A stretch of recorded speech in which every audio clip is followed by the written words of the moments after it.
Today I'm going to be answering the question, which Clash Royale YouTuber has the best main deck? So we're starting off here with Riley. He plays a lot of different bait variations, obviously, but this is one that I saw on his channel a couple days ago. Yes, I do watch everybody in this video pretty much, not like every day, but I watch pretty frequently. All of these people, so I'm gonna go princess here to destroy these minions. I am pretty under leveled with bait, don't really have it leveled up at all, but I'm gonna be doing my best anyways. Alright, looks like this guy's probably just playing Goblin Giant with the Evo Knight, so I'm just going to cycle my Knight. He's got Sparky, I can just Little Prince that. It's actually going to kill that. Really nice interaction for me here. Little Prince is obviously one of the cards I have maxed out. And I'm not going to lie to you guys, I had to buy the 8 wild card offer, whatever you want to call it, in the shop, just so I could like hopefully level up another deck. That's kind of how I'm feeling right now, because man, I need more wild cards. There's no way I can level things up quick enough, and it kind of sucks. So these goblins are gonna go ham here. That's good pressure, I think.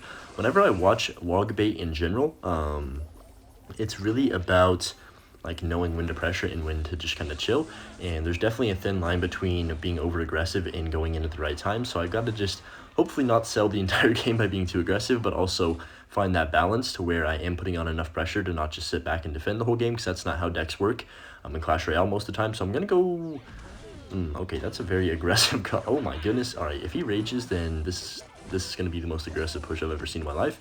But nah, he's going to just chill out. These level 14 rascals are putting in the work. It does kind of suck being under leveled compared to most people, but at the same time, I mean, it changes a lot, but you know, I can still hopefully outplay. I'm not that high up on ladder at the moment either, so this shouldn't be the most difficult game ever. But you never know, especially with a deck that you haven't played. It's definitely harder to learn decks like on the fly. When they're under leveled. So I'm gonna go for the Goblin Barrel just on tower, Princess the Bridge to be one of those people. And I think that might be the first time I played Princess in a very, very long time, because I don't use the card. It just doesn't really not appeal, that's probably not the right word, but it's just like, I don't know, Princess is an annoying card, and it only works in log bait. Like there's really no other deck you can run Princess in besides log bait. So I'm just gonna go gang behind or around the Sparky. Hopefully that takes that out at least. Okay, I have no elixir, and wow, the Sparky survives, so I have to log this back. Evo Knight is being very annoying. I can go for a Knight. Do I save my tower? I think I do. Maybe? Yeah, we're gonna save the tower, but he's gonna just fireball it. He's gonna get back around to a fireball in 20 seconds, which kind of sucks. I'm gonna start stacking units on the right side, so because we know he's gonna have to fireball, right? I'm just gonna go Princess as well. I guess I'll go for the gang just to force out the fireball. It's pretty much the only reason right there. I think that's worth it, because now he's going to have to do that. And I have a lot on the board. I can go ahead and go for the wall breakers in the pocket with this barrel as well. I think those both connect. That would be huge. Yeah, we're going to get the double connection as well as some goblin ship. And Princess is going to hit the tower as well from across the entire map, because it's just like that. And then he doesn't have much in cycle, so I'm just going to keep being aggressive, go for the Knight in the pocket. Unfortunately, that was a good E-Wiz by him. It does take out my Princess there, but Knight's still on tower. Rascal Girls are going to need a response, and he goes for the Goblin Giant on defense. I can just go ahead and gang the bridge, pop the ability of the Guardian to push this thing back. He's probably going to rage. Yeah, really obvious there, so that's going to take out the entire Goblin Giant. I can go for a Goblin Barrel once again, and then wall breakers at the bridge. He doesn't really have enough to defend everything, I don't think. Little Prince is still alive. Goblins are getting the chip damage. I do not have a big spell, so I do have to be kind of careful. I'm just going to log this all back, and I think we just continue to be aggressive. That might be the play here. I'm going to make sure I don't choke here first. Okay, he's going to go Sparky in the back, which doesn't really, like, okay, he's going to Sparky. Ooh, I'm so scared. I'm going to go for the Goblin Barrel and then just gang the pocket, go for the Princess the Bridge for that extra chip, and we get the double Princess shot. That's GG's. Even if I can't connect anything else, which the Princesses do, I would have had enough time to cycle 2 logs. But yeah, really solid deck, actually. I might need to play that a little bit more in the future. Alright, next up we have the one and only Hog Cycle deck from Ian77, so I'm going to cycle the Firecracker in the back. This is probably the deck that I will be best with out of all of them, because I do play Hog quite a bit for competitive and stuff, so I'm just going to cycle the Ice Spirit of the River, see what this guy has. He's got Fireball Knight. Okay, so I'm not really sure what he's running. Whenever I watch Ian play this deck, he runs the Evolution Firecracker instead of the Evolution Knight, and to be honest, after seeing the balance changes, or like the work in progress balance changes today, I was pretty shocked that the Evo Knight is not getting a nerf, because, I don't know, I still feel like it's pretty overpowered compared to most of the evolutions, which with how much HP it has. Like, it's basically invincible when it's not targeting something, so, I mean, I don't know, I thought it would get at least a slight nerf. This guy looks like, what is he playing? He's got Fireball. That's really weird. He just missed the Fireball and the Firecracker. Well played. I'm going to actually be patient here. There's no way that's gonna kill that, right? No way, Bowler OP. Wait, was Bowler one of the cards getting nerfed or am I tripping? I can't actually remember at this moment. I'm gonna have to check after this game. But let's see, Hog is gonna get NATO'd to King, so he's probably playing Electro Giant. He's like, has all the cards for an Electro Giant deck, but he has Fireball, which is very odd. Usually they never run Fireball with this deck. It's always Lightning because you need a way to get through buildings. If you don't have Fireball, you pretty much can never break through like Bomb Tower, Tesla, Inferno Tower even now, because like without a Lightning you don't have a reset. But I'm gonna go for the let's see, he doesn't have his Cage and Cycle now, so I'm just gonna go ahead and kite this back with a Hog. Kind of an awkward play, but it's gonna go to the other side tower, which is fine with me. He might NATO this. No, he's going to Fireball the Hog. Okay, very interesting. Now we can kind of play our Evo Firecracker freely, but I also want to use it soon because if I do not, he's going to be able to cycle back around to the Firebolt to take it out. So we'll see if I get an opportunity here. I don't just want to drop it and waste it though. Definitely not worth that. So he's going to go Evo Knight the back. This could be a perfect chance depending on how this goes here. I'm going to cycle my log. He's probably, yeah, he tried to predict the Firecracker, which I don't blame him because, you know, that's just a ton of value. So he's probably back to Fireball, but at this point, yeah, he is just going to take that off the map, which is fine with me. I can just kind of protect this Tesla. Go ahead and log this back. I think Tesla needs a slight buff, but I guess it is getting an evolution, so, I mean, it shouldn't really get a buff if it's going to get an evolution already, I guess. I do need to level up my Hog Rider as well, but like I said, I just don't have any wild cards to spare. I did buy all the offers, but man, I just, you know, they need like a good Christmas offer or something for elite wildcards because man, it is a struggle for everyone to level up right now if you're not spending a bunch of money, and you know, most people don't have a bunch of money to spend on Clash Royale. So I'm gonna go for a second. Am I dead? Wait, hold up, I need to focus on this defense here. I think I'm okay if I just Firecracker toward the side. It's gonna help chip down that bowler and also force out probably, oh, that was probably the worst NATO I think I've seen in 2023. It's almost 2024. That's wild to think about. I'm just going to go Hog and pre-Earthquake his Cage.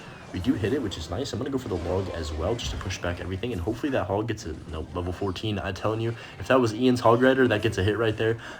He always gets those extra shots. I'm telling you guys, the Hog is like in love with him or something. But I'm just going to cycle another Tesla. He needs to respond to that Firecracker, or it would have gotten that chip shot on his tower. So I'm just going to cycle. Oh boy, okay. This is kind of what I'm scared of. I'm not the greatest at defenses like this, but I am going to do my best. I'll just take the free chip damage. Oh, no, that was a good prediction by him. He's probably going to NATO. No, he's going to Fireball. Okay, this could get a little sketchy. Okay, I guess I'll go for Tesla number 2. Oh, no. Wait, I need Bowler to not hit that. That would be ideal. Luckily, this guy only has a level 14 Knight. So that's like one thing I kind of have going for me. This Knight should catch this Inferno Dragon in time. So it doesn't lock on my tower. Then I can just go for Skellies, make sure this doesn't get anywhere near my tower, go for the Tesla to make sure that nothing crazy happens, and I can just keep the pressure on with the Hog. He is going to go for the E-Giant. I'm just going to pre-Earthquake. We do hit the Cage. I'm just going to be a little bit patient here. That should get one hit. Yes, my Hog finally got a hit on tower. I'm going to go for the log, just a cycle. Really bad Inferno Dragon. That's way too aggressive from him. And then he's going to Fireball this Firecracker, obviously, so I'm just going to cycle all the way back around to another one. Okay, no, he's not going to Fireball, so he's just going to kind of let this happen. Oh, that was the worst timing ever on that Hog. It should be fine, though. I need to just log and then go for the Firecracker to the side. It's okay if he takes a Fireball on my tower. At this point, I just need to make sure I don't let troops get to my tower. So I'll just go Tesla in the middle, I guess. Only 17 seconds left. I need to just defend with my life here. Go for the Firecracker. Skellies, I cannot give him a NATO or this could be trouble, so I'm just going to Hog. No way! That is the luckiest timing ever on that, but it doesn't matter. We still win the game. I swear I just get so unlucky with timings, but Log's just going to make sure that no funny business is about to happen, and that's going to be GG's. We win the first game with the Ian 77 Hog Rider Cycle deck. Obviously, this is one of the best decks in the entire game, and I feel like Hog's been solid in the meta for a very, very long time, so we'll keep this one in consideration. I definitely lied when I said that that Hog would be the deck I am best with. We are playing Aragon's Pumpo deck. I would say, I don't know, does he use this more than 3.0? You can let me know in the comments. I think 3.0 is okay in the meta, but it's really not what it used to be. I'm just going to go for the Pump now. Looks like this guy might be playing the same deck, which would be kind of funny. Yeah, he's playing Pumpo as well, it looks like. So we do have the quicker cycle. I decided to put in the Larrys just because I have them maxed out, like level 15, as opposed to the Goblins, just because those are level 14. And it also makes it a little bit cheaper. He's going to miss his log and burn the archers. This guy's playing archers version instead of Little Prince, so I don't know about that call. Personally, I like the Little Prince better with Pumpo just because, I don't know, you get that 3-card cycle. You can kind of do a little bit more outplays. It also is better against Expo, so I'm just going to pop the ability, kind of be annoying for him. It's going to push back his knight. He has to respond to that. I'm going to go Expo on this right side, probably. Goes goblins. Yeah, let's go Expo, and then I'm going to knight as well, because he doesn't have his knight in rotation. There's the Evo archers like we expected. I can just log those bad boys out of here, and I think we get a connection. He doesn't have enough for knight, so we get the whatever it's called, the Expo on tower. I can go Larry's on 0 to push off this knight, just get that little bit of extra chip damage. Maybe that was too aggressive, since chip damage isn't really that big of a factor if you're thinking about it, because oh man, he's got 3 pumps on the board. I have to go for Light Collector here as well, and I think, oh, look at that little Prince on tower. That is actually insane. That just got me like 500 damage somehow, but he's probably going to start going aggressive. Yeah, there's the Expo on offense. I'm just going to go for the knight low, try and play this slow. He might archer, so I'm just going to prediction Fire Spirit and log. Yes, that's so clutch. Little Prince is going to wipe his Expo, but he's probably going to just get back to another pump. And right now he's winning the pump off, right? So this is kind of sketchy. I'm going to go for my second collector. My first one still has as much HP as his other one, so I think we're kind of catching up slowly, since he is the one going aggressive, and I'm kind of more on the back foot at the moment. So I have Evo Knight. This is going to be the easiest defense ever. Oh, maybe not. I might have spoken too soon. I want to pop the ability and then go for the skellies just to ensure nothing wild happens here. Go ahead and log all this, and then just go for another collector. Little Prince is heated up and going crazy on that left side. It's going to survive on 1 HP. Like this card.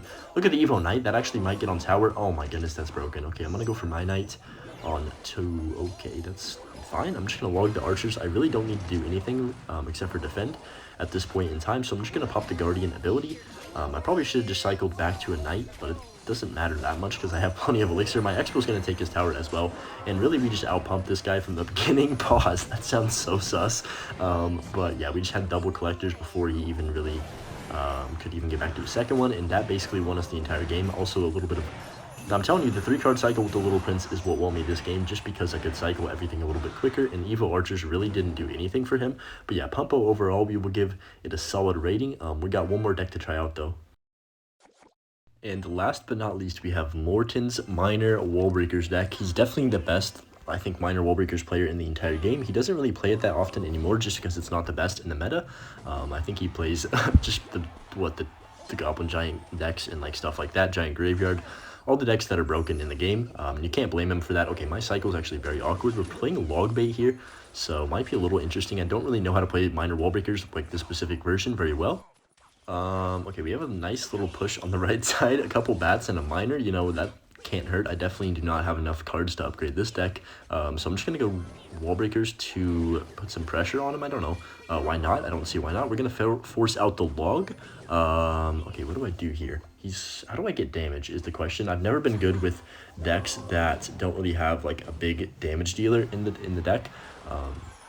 Definitely need to get better at specific decks like this, control decks, I guess you could call them, cycle control decks, because obviously I'm good with some control decks in this game. You know, when they were in this game, I mean, you can't even call Ice Boy in this game anymore, because it's just so bad. But I'm just gonna go for the Minor Wallbreakers other lane, be the aggressor, because you know, maybe this is how you're supposed to play the deck. I've always seen minor players going aggressive and being able to defend. Usually they have delivery though. I'm not really too confident in a Minor Wallbreakers deck without delivery. He's probably going to log this, and that's going to be very annoying. Yeah, but I'm going to go Evo Knight. This could be something here. I'm going to go for the bats behind this to put on pressure, and then I'm going to Minor as soon as I can, try and catch like a princess or something. I don't know.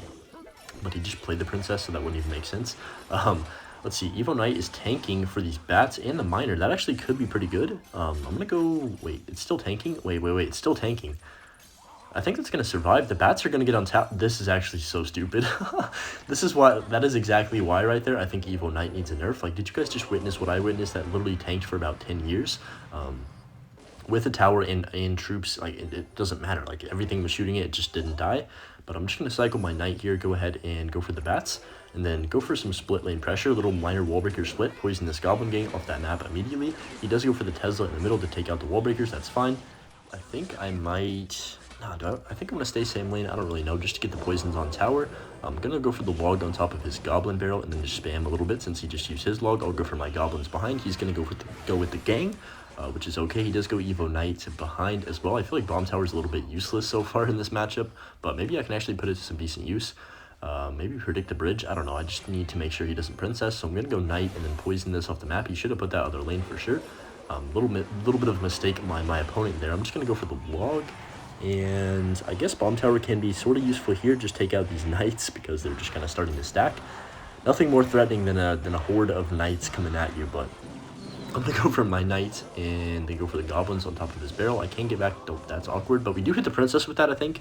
So, you know, that was planned, calculated log right there from me. I'm gonna go for the poison first and then miner to the inside tile. He does go for the rocket cycle. Very aggressive when you have a miner and poison on your tower, but you know, you do you, brother. I think that's going to connect as well. That's game. Yep, 400 HP knights on tower. That's going to be GG's. Overall, we just need to cycle back to one more poison, and that's going to be GG. I think that the most creative deck was definitely Riley's. So I'll give him at the first spot, and obviously we've got Ian and then Aragon, and then last but not least, we have Morton's cycle deck.